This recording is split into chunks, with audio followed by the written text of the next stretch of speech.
तो हमारे पास chapter number 6 के अंदर वर्क एनर्जी और पावर की जो थियरीज है उसमें थोड़ी बहुत थियरी ध्यान से समझना। आपको different different types of energies के बारे में बात करेंगे। फिर एक बात है कि कंजर्वेटिव फोर्स, कंजर्वेटिव फोर्स क्या होता है?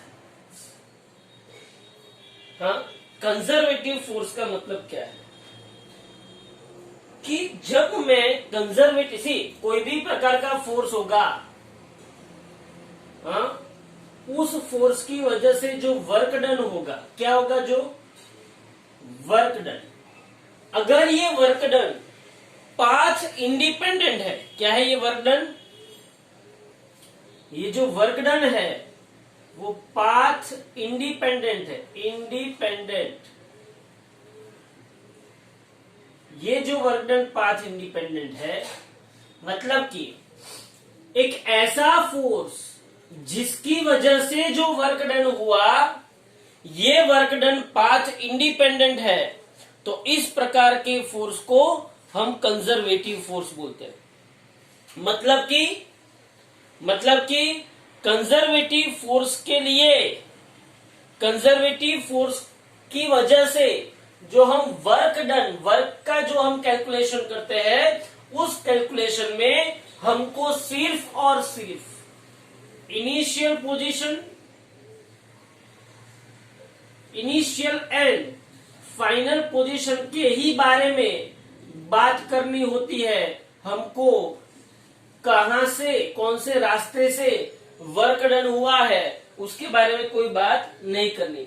मतलब कि ऐसा फोर्स कि उसकी वजह से जो वर्क डन हुआ है वो पाथ इंडिपेंडेंट हो, and depends only, path independent, work done क्या है? Path independent, depends only initial and final position. इस प्रकार के फोर्स को कंजर्वेटिव फोर्स बोलते हैं। ओके, अब ऐसे कंजर्वेटिव फोर्स कौन कौन से है? फॉर एग्जाम्पल, ऐसे कंजर्वेटिव फोर्स है ग्रेविटेशनल फोर्स,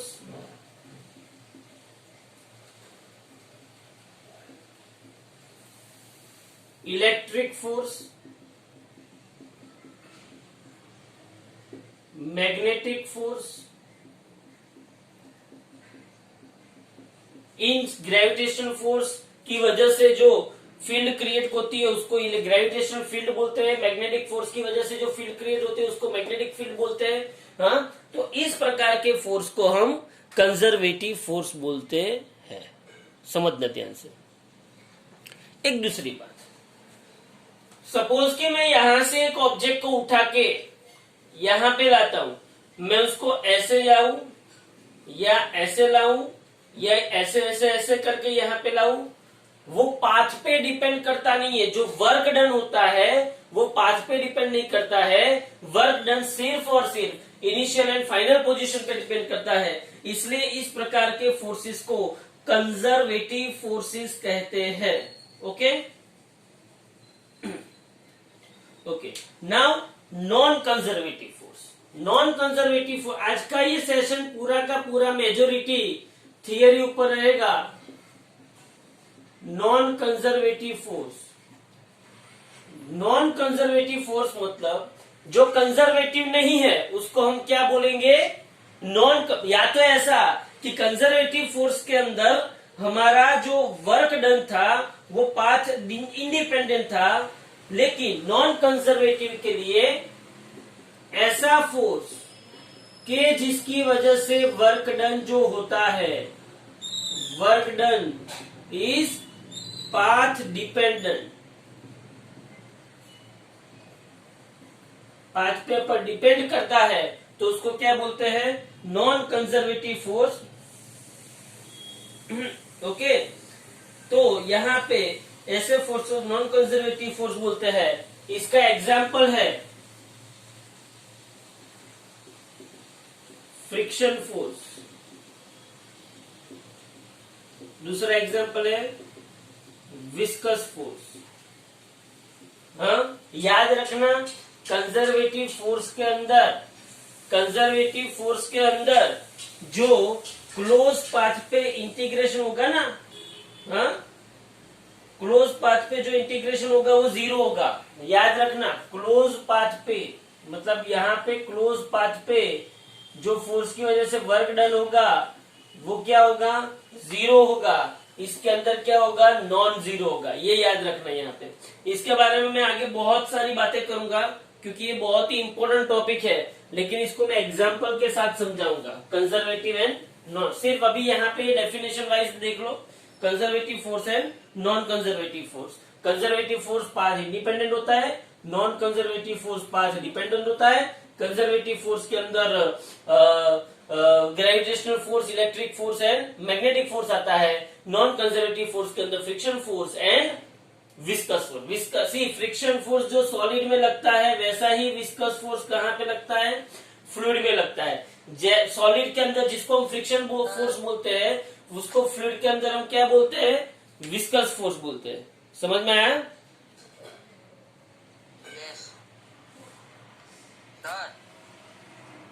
तो वो देखो यहाँ पे x चेंज हो रहा है और f जो है वो अगर ऐसा रहता ना, हाँ, मतलब कि x चेंज हो रहा है और f पर्टिकुलर उसके लिए कांस्टेंट है f।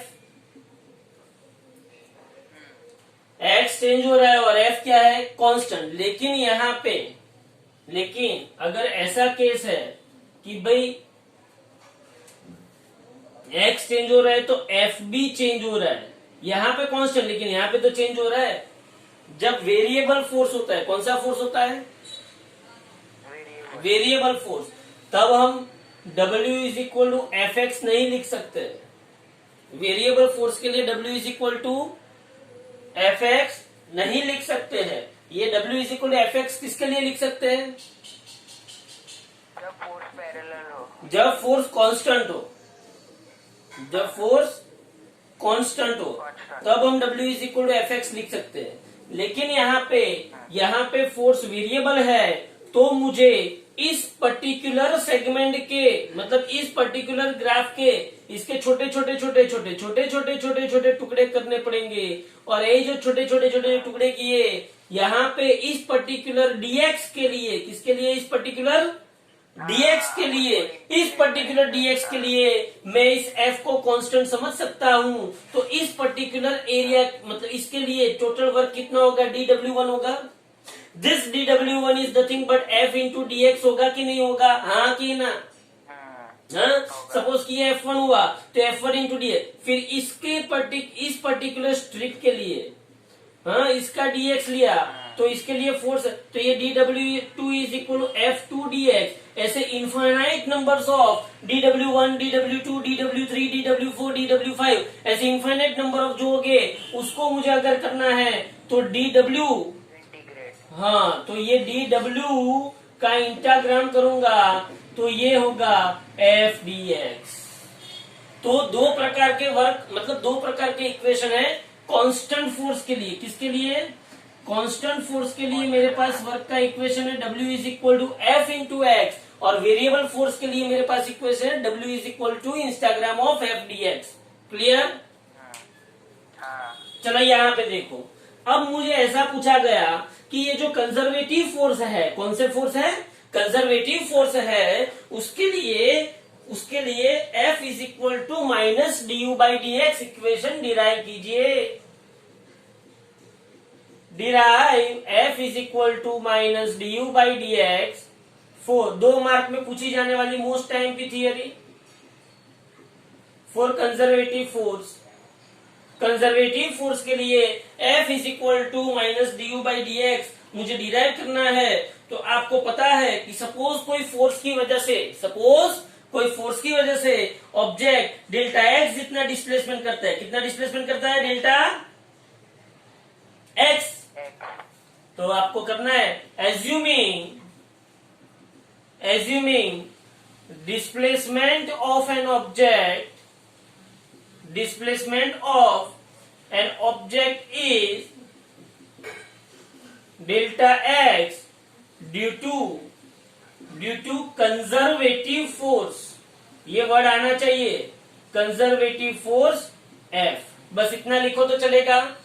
हाँ, एक ऑब्जेक्ट का डिस्प्लेसमेंट हुआ delta x due to conservative force F। अच्छा भाई, तो वर्क डन क्या होगा, delta W is equal to F delta x होगा कि नहीं होगा? Clear? Delta W is equal to क्या होगा? F डेल्टा एक्स होगा कि नहीं होगा? होगा। अच्छा, अब यहां पे देखो, now according to work energy theorem, according to work energy theorem, बोलो क्या था? Change in kinetic energy is equal to work done था। According to work energy theorem, change in kinetic energy is equal to work done, change in kinetic energy is equal to work done. तो delta W is equal, मतलब W is equal to delta K, मतलब delta K is equal to क्या होगा? F delta x होगा। हाँ, इसको दे दो equation number 2 और यहाँ पे लिख लो इक्वेशन फ्रॉम इक्वेशन 1। अब ध्यान से देखना, रियलिटी में अब देखने जाओ तो सिस्टम की टोटल एनर्जी क्या होती है? सिस्टम की total energy, total mechanical energy of the system, total mechanical energy of the system remain constant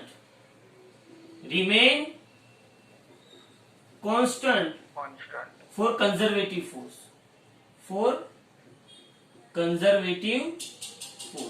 conservative force जब लगता है तो total mechanical energy of the system remain constant. तो यहाँ पे मेरे पास total mechanical energy, total energy is equal to, यहाँ पे मेरे पास क्या होता है? Kinetic energy plus potential energy, kinetic energy plus potential energy. तो टोटल मैकेनिकल एनर्जी मैं इसको E लिख दूं, काइनेटिक एनर्जी को K लिख दूं और पोटेंशियल एनर्जी को U लिख दूं। अब यहां पे देख, ध्यान से समझना, taking differentiation on both the sides, समझना ध्यान से। मैं यहां पे क्या करता हूं? टेकिंग चेंज, डिफरेंशिएशन मतलब क्या? डिफरेंशिएशन मतलब क्या? चेंज। मैं दोनों साइड चेंज लेता हूं, हाँ, by differentiating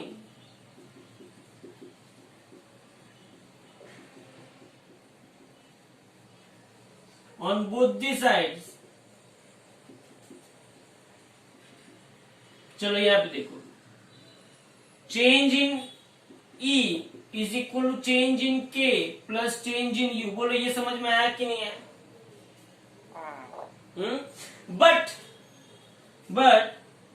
but E is equal to constant, E मतलब टोटल मैकेनिकल एनर्जी कांस्टेंट।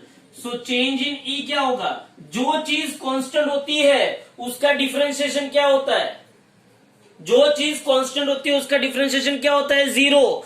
समझना, जो चीज कांस्टेंट होती है उसका डिफरेंशिएशन क्या होता है? 0। याद रखना, E कांस्टेंट है इसलिए उसका डिफरेंशिएशन क्या हुआ? 0। फिर से E कांस्टेंट है इसलिए उसका डिफरेंशिएशन क्या हुआ? 0। तो मैं यहाँ पे 0 is equal to delta K plus delta U लिख सकता हूं। ओके, बट मेरे पास डेल्टा K क्या है?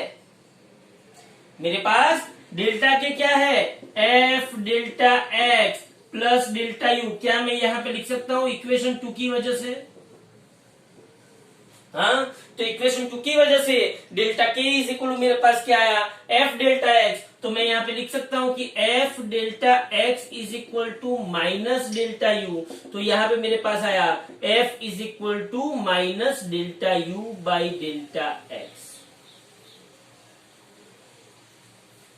इसको क्या बोलते हैं? ध्यान से समझना, negative of differentiation of potential energy with respect to position will give you force. फिर से इसको अच्छी तरीके से बोलना आना चाहिए। Negative of differentiation of potential energy with respect to position will give you force. बोलो समझ में आया कि नहीं आया? समझ में आया?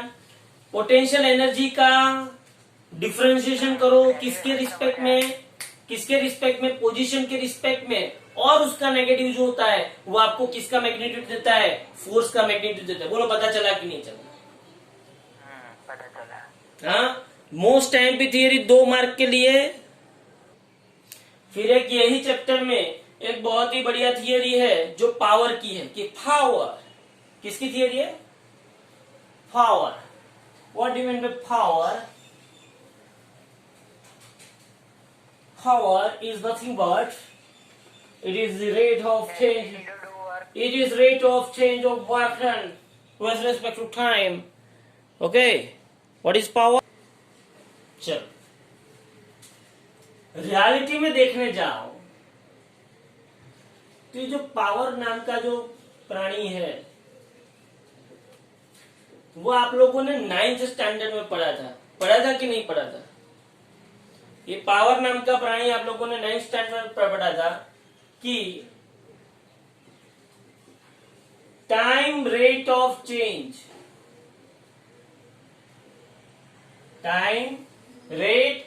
Change of work is known as power. Time rate of change of work is known as power. समझना ध्यान से, समझना ध्यान से। पावर मतलब होता क्या है? Work done per unit time. Power का मतलब क्या होता है? Work done per unit time. Work done per unit time. Suppose कि मैं ऐसा बोलूं, डेल्टा टी जितने टाइम इंटरवल में,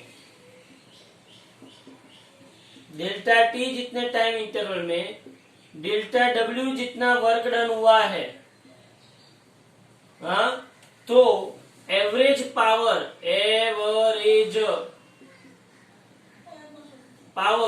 P average is equal to delta W by delta T. क्या मैं ऐसा लिख सकता हूं?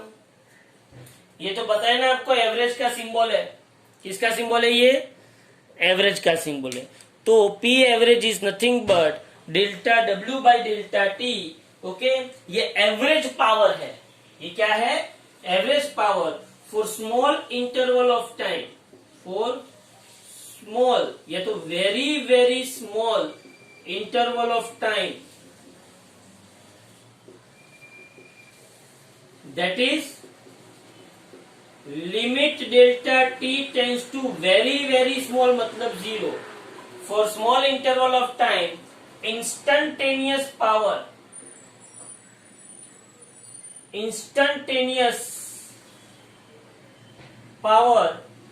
P is equal to limit delta t tends to 0 डाल टू W by डाल टू T। तो मैं यहां पे लिख सकता हूं P is equal to dW by dt। ये तो पता है ना आपको, हाँ? P is equal to d, जैसा हम लोग नहीं करते थे कि instantaneous velocity dx by dt, पहले एवरेज वेलोसिटी हम लिखते थे delta X by delta T, फिर इसको क्या लगा देते थे? Limit delta T tends to 0, तो हमें इंस्टेंटेनियस वेलोसिटी मिल जाती थी। वैसे यहाँ पे एवरेज पावर था delta W by delta T, उसको मैंने इंस्टेंटेनियस पावर बनाने के लिए limit delta T tends to 0 लिया। इसका मतलब यह है कि मैंने डेल्टा टी जो टाइम इंटरवल था वो very very very very small कर दिया, जिसकी वजह से मुझे इंस्टेंटेनियस पावर मिला limit delta T tends to 0। Delta W by delta T is equal to D W by D T. अब यहां पे देखो, ओके, अब मान लो, अच्छा मुझे ये बताओ कि ये वर्क डन है, assuming the force F is acting on an object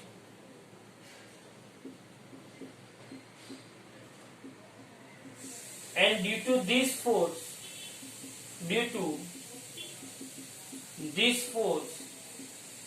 displacement is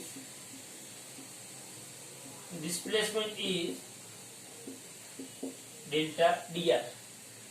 तो मैं वर्क के लिए क्या लिख सकता हूं?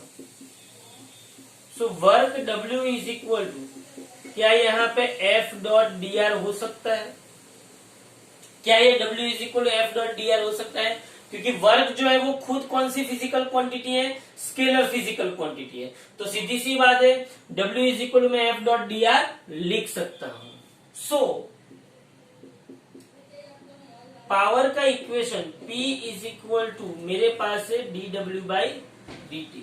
पावर का इक्वेशन क्या है मेरे पास?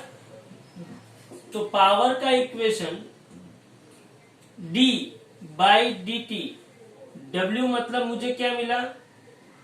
F dot D R. क्या मिला मुझे? याद करो, W की जगह पे समझ लो, W की जगह पे मैंने क्या लिखा? F dot D are. अब यहां पे देखना, F इज कांस्टेंट, तो F बाहर निकल जाए, डॉट यहां पे क्या हो जाएगा? dr by dt। यहां पे रीजन आपको लिखना है, here force is F is constant, चलो यहां पर भी इतना लिखो, force is constant. P is equal to, force constant है तो मैंने उसको बाहर ले लिया, तो power P is equal to F dr by dt क्या होगा? V। तो याद रखो यहाँ पे कि velocity V is equal to क्या होता है? dr by dt। Velocity V is equal to dr by dt। तो क्या आपको पावर का इक्वेशन एक नया मिला? Power is equal to F dot V। क्या इस इक्वेशन को देख के आप अंदाज लगा सकते हो कि पावर स्केलर फिजिकल क्वांटिटी है कि वेक्टर फिजिकल क्वांटिटी है? सीधी सी बात है, यहाँ पे कौन सी प्रोडक्ट है? डॉट प्रोडक्ट है, मतलब ये कौन सी फिजिकल क्वांटिटी है? स्केलर, मतलब power is also scalar physical quantity. Power is scalar physical quantity. इतना तो आप सबको पता चल ही गया। Okay, power is scalar physical quantity. अब थोड़ा बहुत उसके यूनिट के बारे में बात कर लेते हैं। पावर का यूनिट सीधी सी बात है, वर्क अपन टाइम में मतलब जूल पर सेकेंड। और उसको बहुत ही महान साइंटिस्ट जेम्स वॉट की याद में, जेम्स वॉट ने क्या बनाया था? Steam engine. जेम्स वॉट ने जो स्टीम इंजन बनाया था, वो अभी हम जो कोरोना से बचने के लिए जो हम स्टीम लेते हैं ना, ऐसा करके, वो स्टीम इंजन जेम्स वॉट ने बनाया था। बोलो कितनी बड़ी बात है। हाँ, तो 1 joule per second is equal to 1 watt. हाँ, स्टीम इंजन बनाया था लेकिन स्टीमर नहीं बनाया था। हाँ, स्टीम इंजन की कहानी तो मैं बाद में करूंगा। एक फुर्सत का टाइम होगा ना, तब मैं आपको उसके ऊपर की एक पूरी मूवी विजुअलाइज करवाऊंगा स्टीम इंजन के ऊपर की। 1 watt is equal to 1 joule per second. अब उसका डायमेंशनल फॉर्मूला अगर आपको लिखना है पावर का, तो जूल मतलब क्या होता है? केजी मीटर स्क्वायर पर second square divided by second. तो यहाँ पे आएगा केजी मीटर स्क्वायर पर सेकंड क्यूब। तो यहाँ पे आएगा m1L2T-3। बोलो ये उसका डायमेंशनल फॉर्मूला आ गया, ये उसका डायमेंशनल फॉर्मूला आ गया। अब दूसरा क्या था? पावर का दूसरा क्या था? हाँ, पावर के बारे में एक और बात करनी है। देखो यहाँ पे ये उसका यूनिट आ गया, ये उसका डायमेंशनल फॉर्मूला आ गया। अब हाँ, पावर को एक बड़े से यूनिट पे भी रिप्रेजेंट किया जाता है जिसको हॉर्स पावर बोलते हैं। क्या बोलते हैं जिसको? Horse power. वो भी आप 9th स्टैंडर्ड में पढ़ चुके हो। 1 हॉर्स पावर, पता है ना? 1 horse power is equal to 746 watt I think. हाँ, 1 horse power is equal to 746 watt. वो बड़े बड़े जो मशीनरीज होती है, बड़ी बड़ी जो मशीनरीज होती है उसका पावर रिप्रेजेंट करने के लिए भी हॉर्स पावर यूनिट, मतलब horse power HP unit use होता है, बराबर है। वो बड़ा यूनिट है, इन शॉर्ट 740 वॉट ही है। 1 horse power is nothing but what he है, लेकिन उसको 746 वॉट करोगे तब 1 हॉर्स पावर बनेगा। ओके, उसके बाद वर्क का सी power is equal to work upon time, समझना ध्यान से। Power is equal to work upon time है, तो वर्क इज इक्वल टू क्या, पावर इंटू टाइम हो गया। हाँ, work is equal to power into time. तो वर्क क्या होता है, वर्क का यूनिट क्या होता है, जूल। वर्क का यूनिट क्या होता है, जूल। पावर का यूनिट अगर मैं किलोवाट में बताऊं, किसमें बताऊं, किलोवाट में, और टाइम का यूनिट मैं आवर में बताऊं, किसमें बताऊं, टाइम का यूनिट आवर में, तो पावर वर्क का एक नया यूनिट मिला, किलोवाट आवर। वर्क का जूल के सिमिलैरिटी में एक नया यूनिट मिला, किलोवाट आवर। और 1 kilowatt our, 1 kilowatt our, 1 kilowatt मतलब 10⁻³ वाट, और आवर मतलब 1 आवर मतलब 3600 सेकंड। 1 आवर मतलब 3600 सेकंड। बोलो होता है कि नहीं होता है। सी 1 किलोवाट आवर में लिखू तो 1 किलोवाट मतलब 10⁻³ वाट, और 1 आवर मतलब 3600 सेकंड। 3600 सेकंड। तो यहाँ पे देखो ये 10⁻³ वाट मतलब जूल पर सेकंड इंटू 3600 सेकंड। सेकंड क्या हुआ, कट। तो 1 kilowatt hour is equal to 3600 into 10⁻³। तो देखो 10⁻³ इंटू 2 10⁻5, 10⁻5 तब 36 इंटू 10⁻5 जूल भी लिख सकते हो, या तो 3.6 इंटू 10⁻6 जूल भी लिख सकते हो। हाँ, आप लोगों को 9th स्टैंडर्ड से ये पढ़ाया है कि 3.6 इंटू 10⁻6 जूल। तो ये पूरी कहानी 2 मार्क की मोस्ट टाइम पे थियरी पावर, ये पूछा ही जाएगा, लिख लो। चीट बना के एग्जाम में जाना है तो जाना, लेकिन ये आएगा, ये चीट बना के जाना, मैं बोल रहा हूँ चीट बना के जाना, लेकिन आएगा, कंपलसरी आएगा। ओके, तो ये किसकी बात हो गई, पावर की बात हो गई। ओके, तो वर्क का नया यूनिट मिला आपको 1 किलोवाट आवर। पावर कौन सी फिजिकल क्वांटिटी है, स्केलर फिजिकल क्वांटिटी है। Power is equal to rate of change of work done with respect to time. उसका एक यूनिट वॉट है, दूसरा यूनिट जूल पर सेकेंड है। क्लियर, ओके, ठीक है। चलो, तो आज हमने 2-3 बहुत ही अच्छी सी थियरी की। किसी को इसे में डाउट हो तो बोलो, चलो।